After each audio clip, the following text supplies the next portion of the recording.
Inga. Hello. Hi, Stephen. Nice to It's see you. it's It's been a such a while. it's been too long. I love your necklace. Thank you.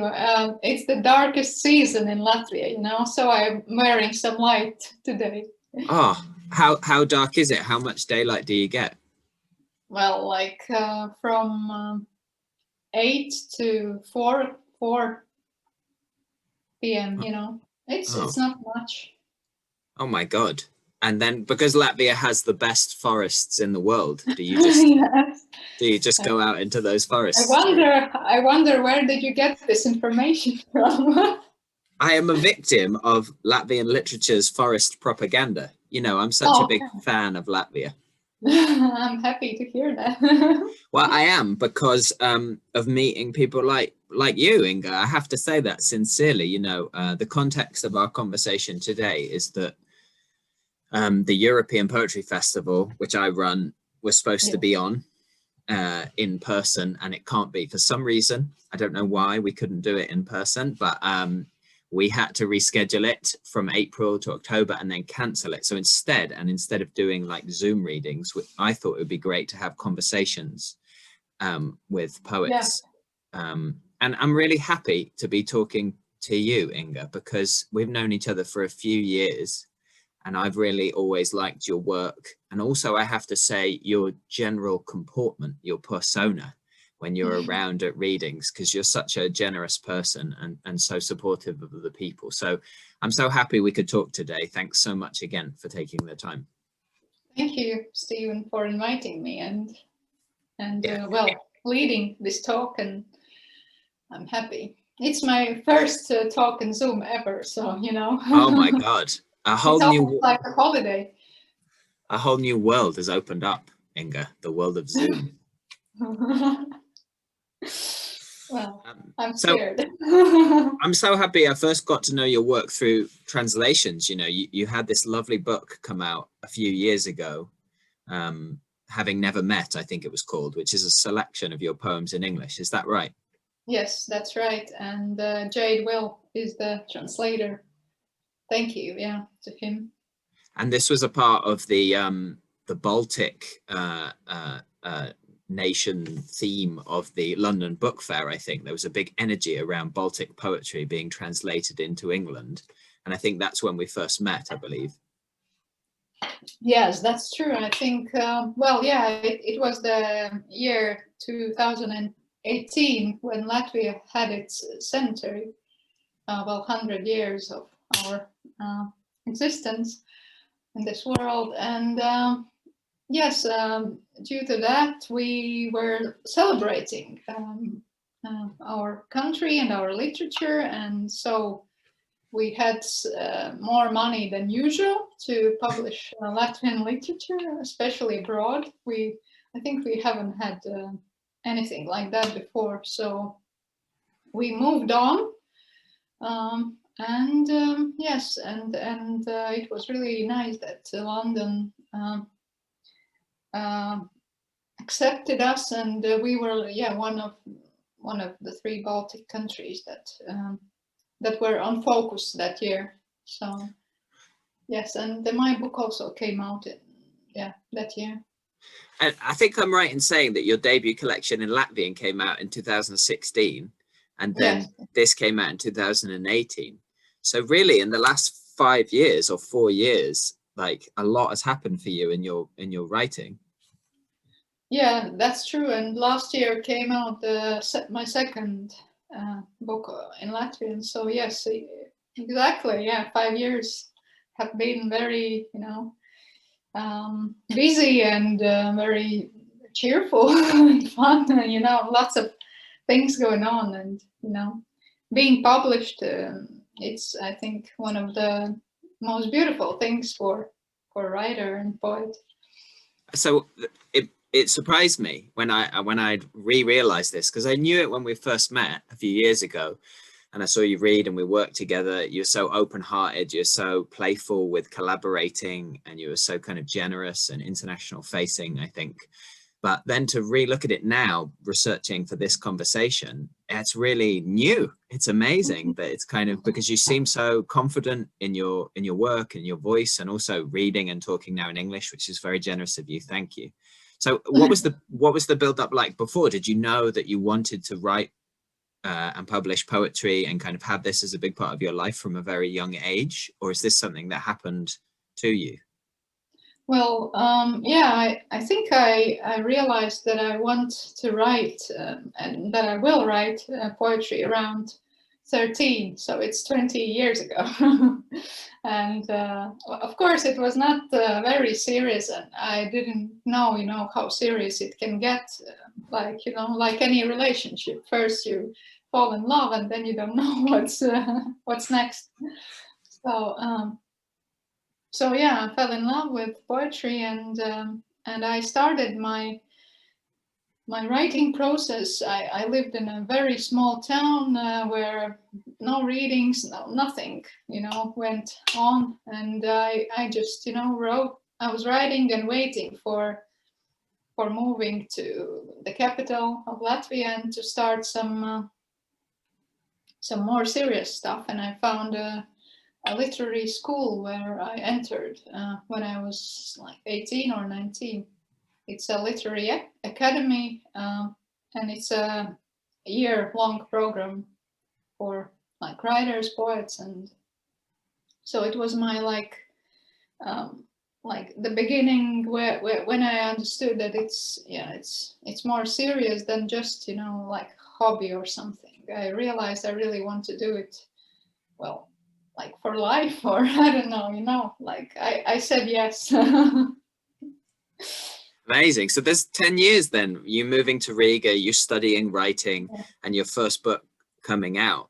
Is that a part of the process that you wanted to take to build up a body of work that you were happy with, or is that part of how the professional reality works for a writer in Latvia? Yeah, it takes some time to get published and to start, and also first you have to have some publications in literary magazines or online magazines. So I started with those. I think it was year 2012 where my first poems were in a literary magazine, and it's like a step by step. Yeah, no one wants to publish you if you're nowhere.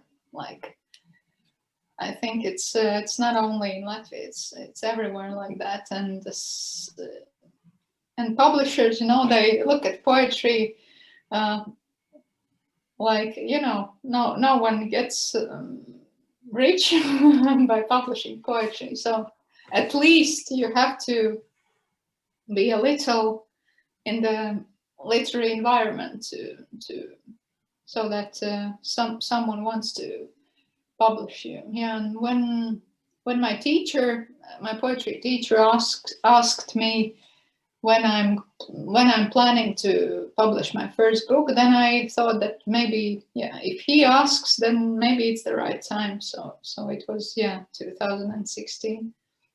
Amazing. Well, you mentioned this kind of realization you had when you were 18, 19, moving to Riga and studying poetry, that it was something like a vocation, that it wasn't just something that came to you, that it's something you had to work on. And then you touched on the idea that, in every country there's this, I don't know, there's these battling ideas between the professional reality of being a poet, especially in the modern world, where we have to worry about things like popularity or subsidy or international travel, and the significance of your translated book I'd like to speak about later in the conversation. But how is it seen in Latvia to be a poet as a vocation?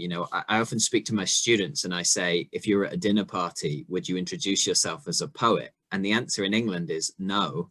I mean, I don't go to dinner parties, but if you said, oh, I'm a poet, people would laugh at you, because the concept of it in England is something romantic, 19th century, indulgent.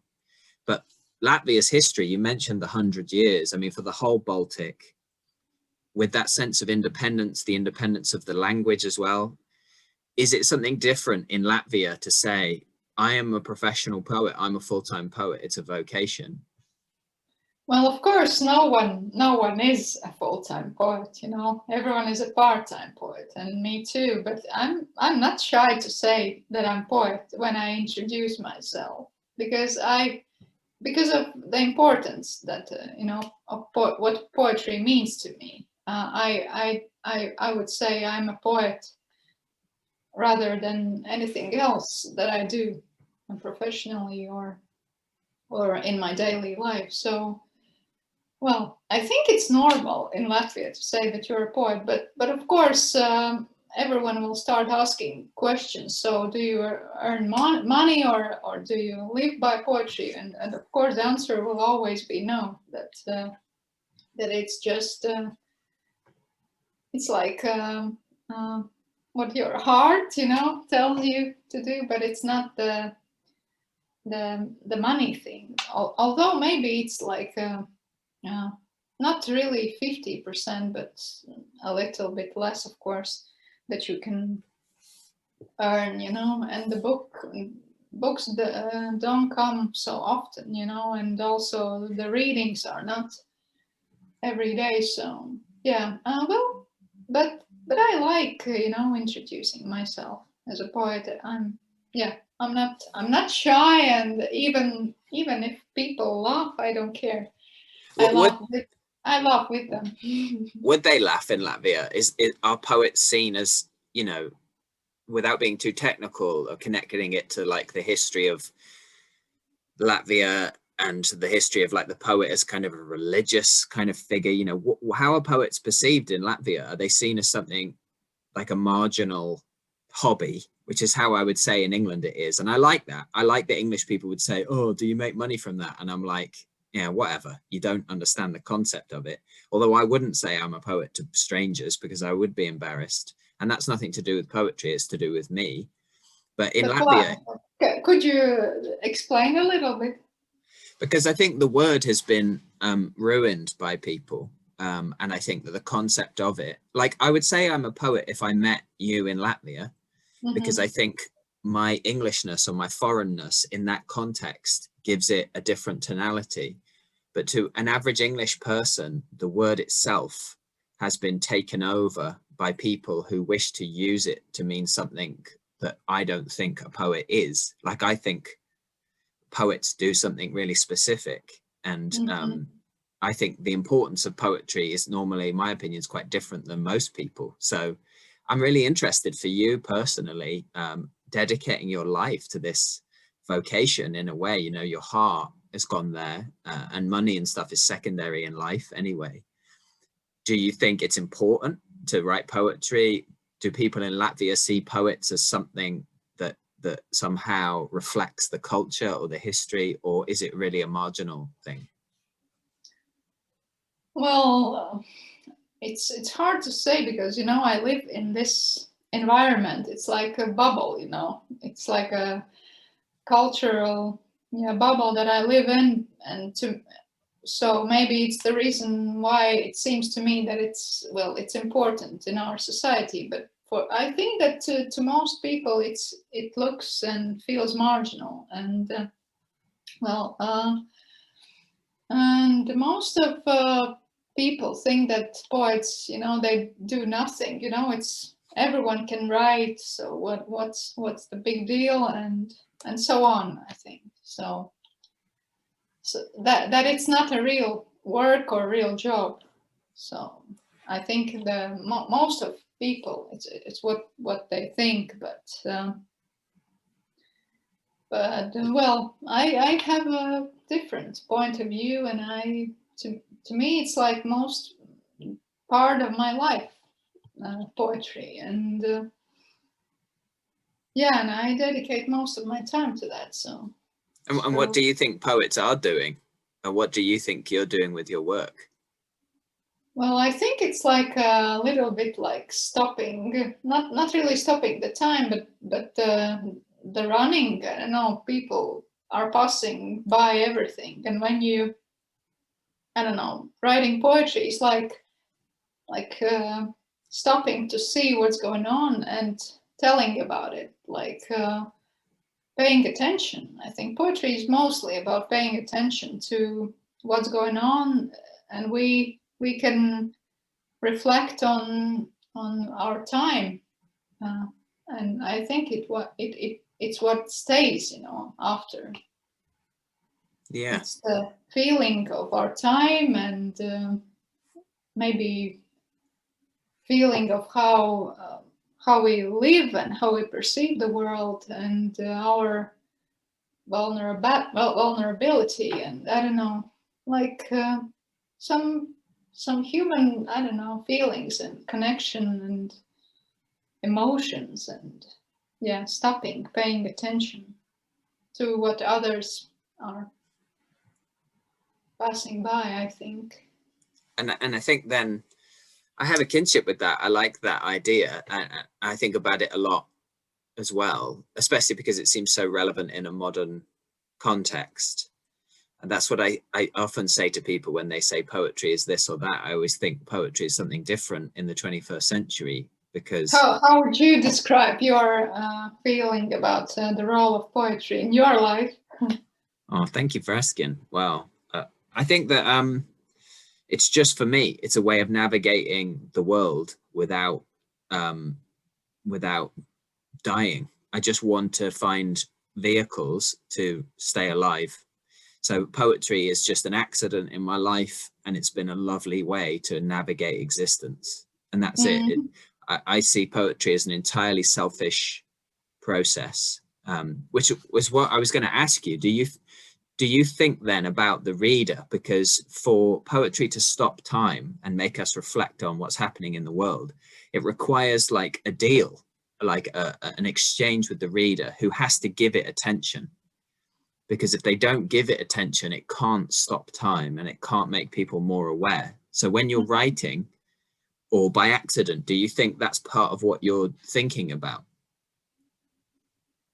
Well, I think that, well, during the writing process, I'm not thinking about reader, but of course, when the poem is written, I want to share it, or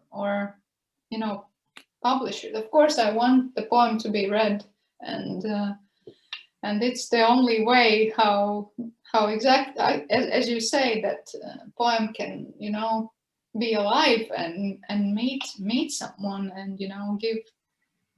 Poetry needs readers, I think, and yeah, so that we can make them stop, or make them pay attention to what we pay attention to. I don't know, and but I also agree with you that in some ways poetry is also like getting to know myself. It's also like a little bit selfish process. So that I think that by writing poetry and writing anything, it's like also one of my ways to get to know myself better. And in that sense, I'm also getting closer to the world. I don't know. If you know yourself, you understand the world better, I think. I think you're right. Sorry. Yeah. Mm-hmm. I can definitely feel what you're expressing in your work. With my own work and other people's, it's not so present, this sense of time or this sense of attention, because obviously going from the translations by Jade Will that I read a few years ago and have kept with me and read recently before we spoke today, there's like a real attention to like consciousness, to detail in your work. It seems like the poems are often about things happening and about the gaps in between the things happening in the world. So there's like a great like focus that connects to what you just expressed. The language itself seems to be about moments and kind of engaging with these poetic possibilities in the moments. Is that something that happened naturally, or is it just a style you developed? Or like, how do you conceive the type of poetry that you write? Yeah, I think to me it's not like a conscious choice that I make. I think I'm just, well, I walk a lot, around the city, and I think it comes into my poetry, you know, those moments that I see and experience by walking around and stopping, you know, from time to time at some places. And yeah, and it's I don't know, yeah, my poetry is like getting some I don't know, how do you say, impulse? Do you have this word? Yeah, Yeah, like absolutely. from the world or from the city or from whatever, and it connects with your inner feelings, and then the outer world connects with your inner world, and something starts, you know, the conversation in me. I think it's how my poetry is born. Yeah, I'm not sure about the style, or yeah, it's not very conscious choice for me. I think I'm just yeah, I'm just letting it go how it comes.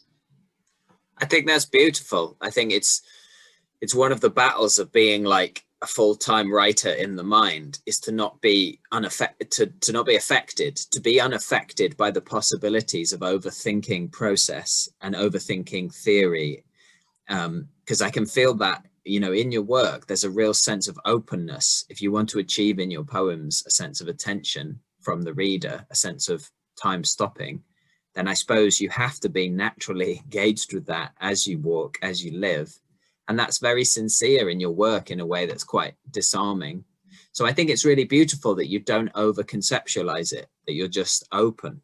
Yeah, I'm not a conceptual poet. That's true. I think I'm more working with my emotions. I think, like And yet, yeah. sorry, please go on.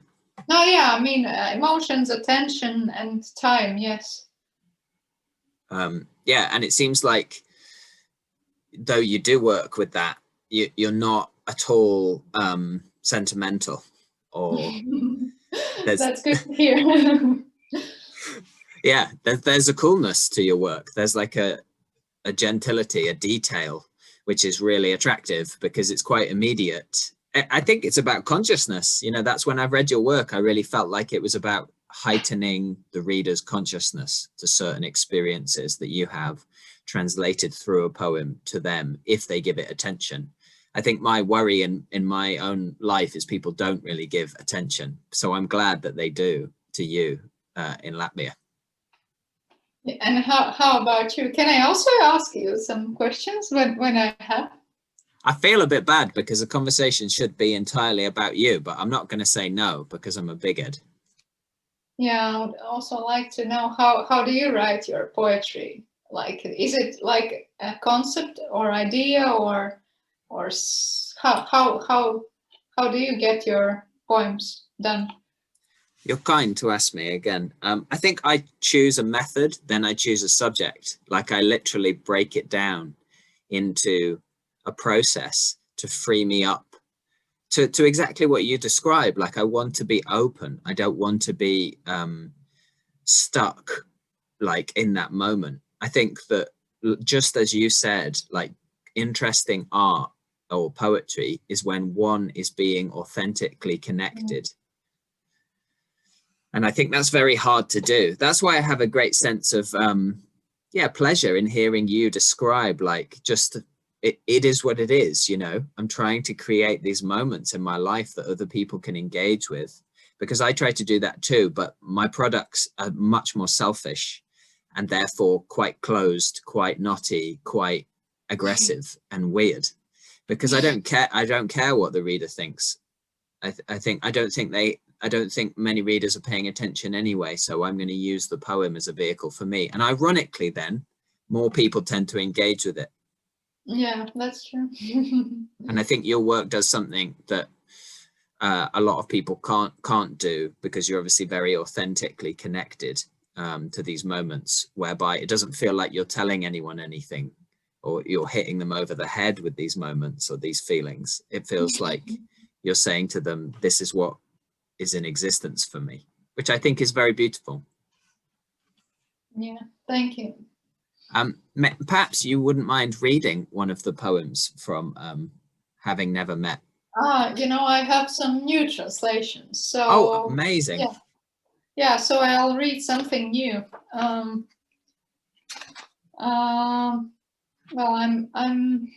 I'll start with a quite new poem I wrote this summer, and it's about it's a quite depressive. I hope you don't mind. I love that so much. Depressing poems make me feel happy. Okay. It's what I know about my mother's mother. She died in March on the way back from a funeral. She fainted. The snow was deep, left over from the winter. They found her the next day. She liked making boxes by sewing greeting cards together which had photos of flowers on them. She adored flowers. She had a garden. She didn't have work. She tried to pull herself together and didn't drink for a time. She hadn't been drinking on the day of her death. She was in love with someone who wasn't my grandfather. I remember how we colored coloring books at her place with my sister. Outside there was a table covered with an oilcloth. I only met her a few times in my life, and one of those times was at her funeral. She died in March. My mom cried a lot. I cried because my mom cried. I didn't know much about death, but I felt that you don't come back from there. They placed her next to my grandfather, who died the year before. She was born in March. Yes, thank That's you. very beautiful, Inga. And you wrote it this summer? Yes. Yeah, it's kind of a short cycle of poems about what I know about my mother's mother, mother's father, and about my father's parents. I didn't know much about them, so it's basically all I know. Like, yeah. So I'm working. Like I'm not. I'm in a way. I'm asking a lot of questions to my mother because I know so little, and these poems came naturally, like from our conversations, and it's also like a little bit of family history. Yeah. Amazing. So that must be a really personal track to take, to be investigating your own lineage through poetry. Yeah, it's quite it's quite personal, but I'm in a way I'm enjoying that because it gives a lot to me, and I think quite many people can relate to some of those facts. So yeah. And there must be such an enormous generational change in Latvia from that lineage of your grandparents and their kind of existence to yours. Is it about that too, about like tracing your own history and reflecting on where Latvia is, I suppose, in history? Latvia, you mean? Well, just the history of your family. It must be such a massive generational change to go from your grandparents' existence to yours in a way. So if they're closed off and hidden, it must be about that as well, redigging the history of your family. Exactly, because knowing my parents and knowing their parents, brings me closer to what I am and like where I'm from and why I am the way I am. So yeah, it gives a lot to me as a person, and why not, also write about it. Yeah. 100%. Do you have any more you could read that are new translations? I have another poem. It's a poem made from the questions my nieces asked me. Okay. Inga, I drew your suitcase. Inga, I want to eat. Inga, can you put the talking dogs cartoon? Inga, why do you have black feelings? Inga, let's do a puppet theater, but you go first. Inga, why do you have to say mobile phones and not just phones? Inga, don't forget to say before the performance that we need to shut off our mobile phones. Inga, do you pee in the spot too? Inga, let's read the book about those girls, okay? Inga, is that t-shirt from your portrait? Inga, but how do artists make money? Inga, please live until you're 100, okay? Inga, do you want to play memory? Inga, do you have something tasty? Inga, do you know what color my bike is? Inga, why don't you have a man at home? Well, that is a painful final question from your niece. What's up, Inga's niece? Stay out of Inga's business. That's right. But you know, kids are kids. I love their questions. I'm glad that your niece isn't running this podcast. I like, so that's a found poem in a way. Are these like verbatim things you've taken and you've noted down from your family? Yeah. I don't know. It's coincidence. I don't have many poems like that, like, you know, from my family. But I don't know what, you know. It's I spend a lot of time at home, and maybe that's one of the reasons why. But it's only part of the topics, of course. Of course. Thank you so much for premiering those new translations on this conversation. It's so lovely to hear brand new work for this moment in our chat. So thanks so much. Jade and I, we were, you know, doing this for our conversation. So. Oh, and thank you so much to Jade for his brilliant work and your translations, and for you for both talking and reading in English. Yes, thank you very much. Did it have a change in the way that you were, I suppose, operating as a poet or even writing when the translated book came out? Because I think we've met at readings that I've organized 3 or 4 times. You did a brilliant reading for me in Middlesbrough and also in Vilnius at the end of last year. And you were supposed to, of course, come to Ireland for a reading I was organizing in the Christos Macris. So has that been an interesting experience, both going internationally, reading in English, collaborating?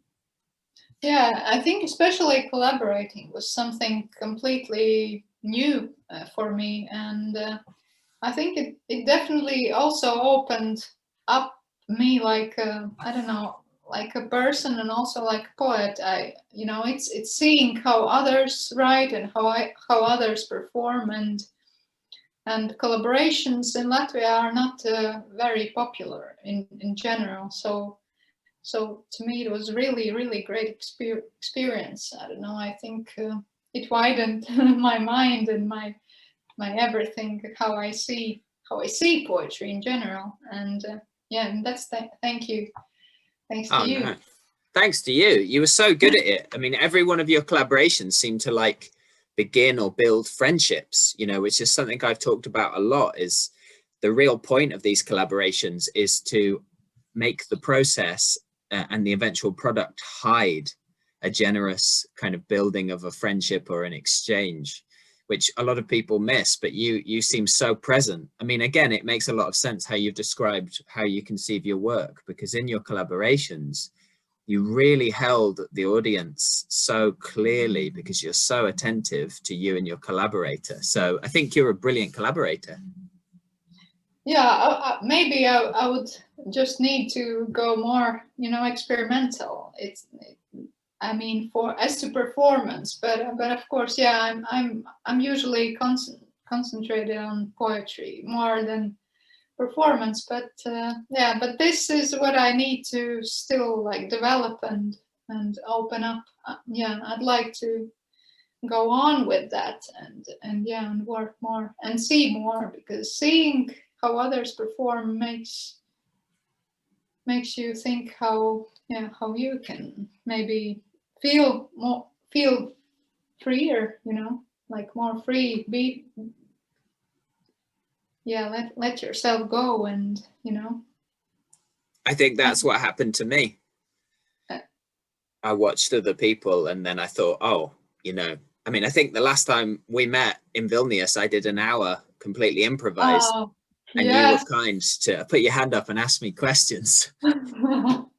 Yeah, I enjoyed it. I enjoyed Oh, it a lot. Yeah, and it was, you know, you were really great. It's such a, you know, it's a hard work, you know, performing for such a long time and still keep, you know, being able to keep our attention to you, you know. It I was, think it was I think you're the only one who enjoyed it. Maybe you and the little dog that I got from the audience, but no. I No. think that's what happened to me. What you described is I was focused entirely on the page, and I was doing lots of readings, and then I started to see people from Europe actually starting to play with theatrical and other ideas. So that's interesting to hear, that you feel like it's part of a journey for you, because you were so good and such a good reader and such a good collaborator. I thought you'd done it a lot in Latvia. No, it's where, you know, it was my really like first times ever when I performed at your festival, and yeah, and you know, Latvia is introverts country, you know, we are, and so to us it's a really big challenge to participate in festivals like this, but we are really happy. And also I loved your and Christiane's performance with you know, pouring water. It was, I think, one of my favorite ever. Oh, thank you so much. Yeah, I felt it was beautiful to go onto Dalston Kingsland Road and be slightly emasculated by Christianis as he massaged my scalp with shampoo. Yeah, it was Yeah, fun. he didn't seem very introverted when he was doing that. Yeah, this is what I hear about Latvia. It was your influence, I guess. Yeah, I paid him to do that, to massage my head for me. That's how I get affection. You know, when my niece asks me, why have you not got a man at home? I just show her the video of me and Christianis. So, Yeah, that's cool. oh, well, it's been so nice to talk with you, Inga. Thank you so much for taking the time. I'm a huge admirer of your work. And also, it really is lovely to hear about what has influenced you and what your poetry is about, because it really translates in your presence as you read and when you're at the readings that you've been so kind to do for me, because everyone is so fascinated and they give such attention to you when you're there, and yet you support other people. So you'll always have an open invitation to anything I organize. I Thank really you. appreciate it. Thank you very much. I'm happy to talk to you. Oh, thank you, Inga. So we'll see each other soon, I hope, in 2021, a reading or something like that. And I would recommend to all people listening or viewing to go and get Having Never Met. And hopefully there's more translations coming out soon of your work. Let's hope so, yes. Fingers And crossed. good luck to you. Good luck with your writing. Thank you so much. Yeah, I You're think such a talented person, really. oh, And also very fun and experimental, and you know, I'm learning a lot from you. Inga, I'm learning a lot from you. I'm a giant mess. Please don't ever do anything that I do. I'm stupid. All right, goodbye. Thank you Bye. so Thank much. you. Enjoy the darkness and the forests. Okay, thank you.